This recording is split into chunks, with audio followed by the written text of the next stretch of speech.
A runner just asked me, how do I not break down at the end of the season? This is a great question, so I wanted to discuss it here for everyone. Breaking down at the end of the season is unfortunately kind of common, especially if you've had a hard season. So let's talk about how you can have a really strong, productive season so that you can feel good at the end of the season and hopefully be in a great position to run your goal race at a PR effort.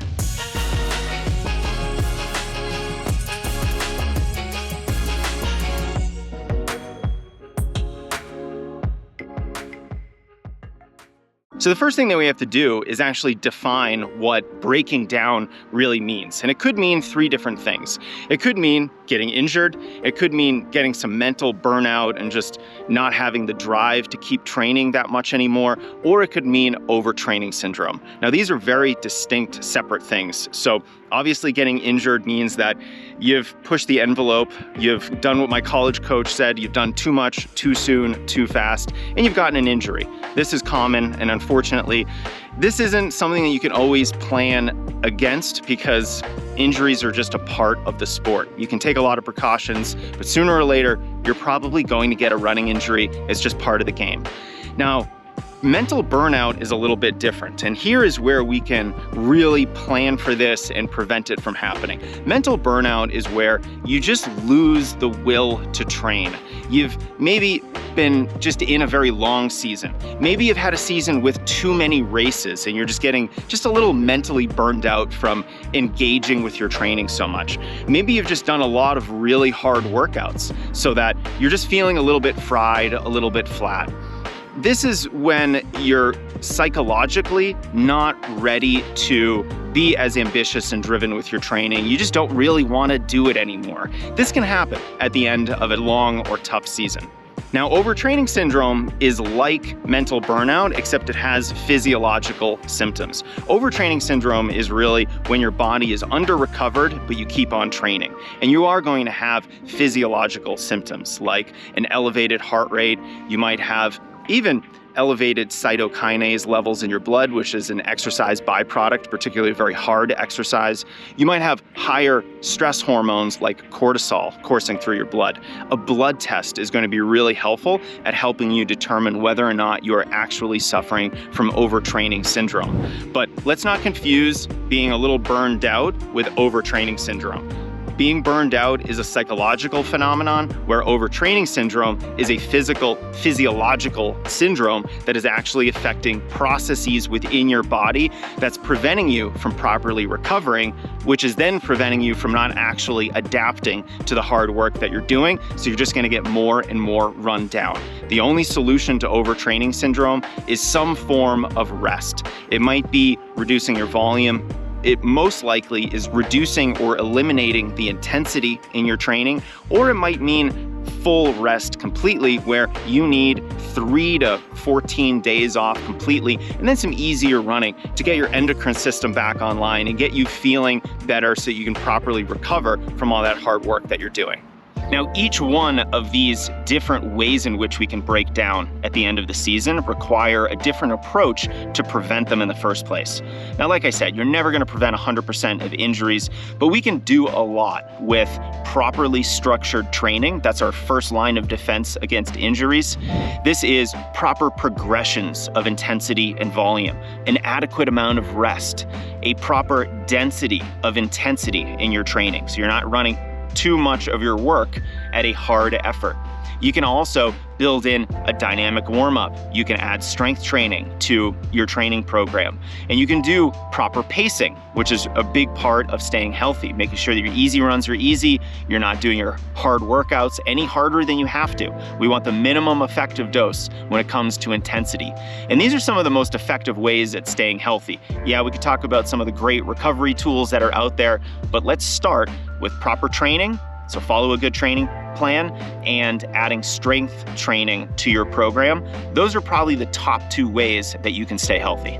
Now, if we want to prevent burnout, that psychological phenomenon of just not really having the drive and ambition to train hard anymore, this is actually one of the easier things to guard against. So one thing that we can do is we can make sure that our training is structured really well so that we're not asking too much of ourselves. Properly structured training is probably the best line of defense against most running problems that we have.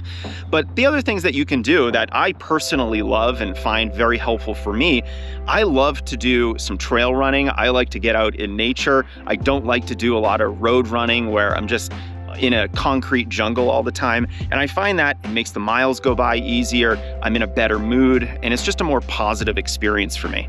The other thing is, probably because I grew up running on a cross-country and track team, running with friends is a really nice way of making the miles go by faster, of having more fun when you're out there on an easy run, and even recruiting some of those friends to help you with your workouts. Because if a workout is difficult, it's gonna be made a little bit easier by the friends around you.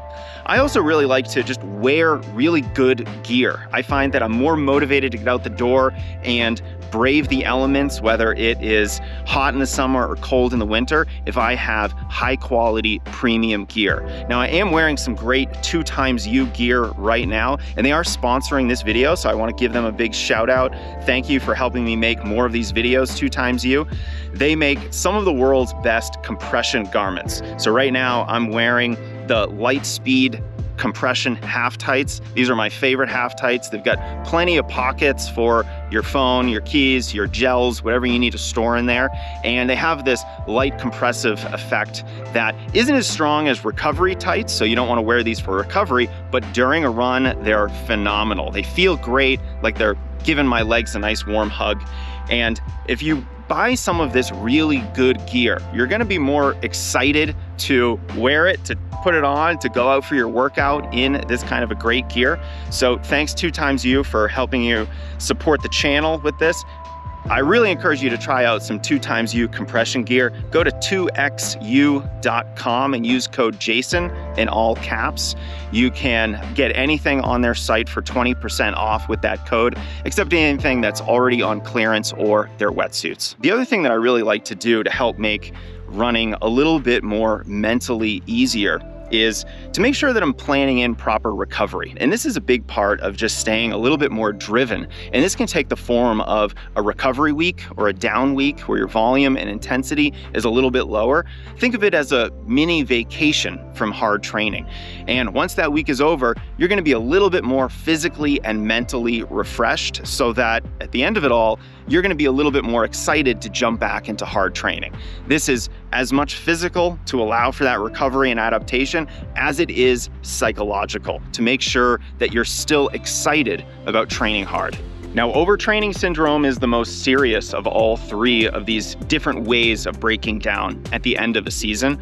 And because it's the most serious, it's also the most rare. Most runners are not experiencing overtraining syndrome. They're either just getting injured or they're experiencing mental burnout. So to prevent overtraining syndrome, number one, we don't want to overdo the intensity of your training. So follow a good training plan, make sure that you're not hammering yourself with workouts, make sure that you're pacing yourself correctly. Most runners should probably take a day off per week. I think that's a good general rule for most of us, although there are, of course, exceptions.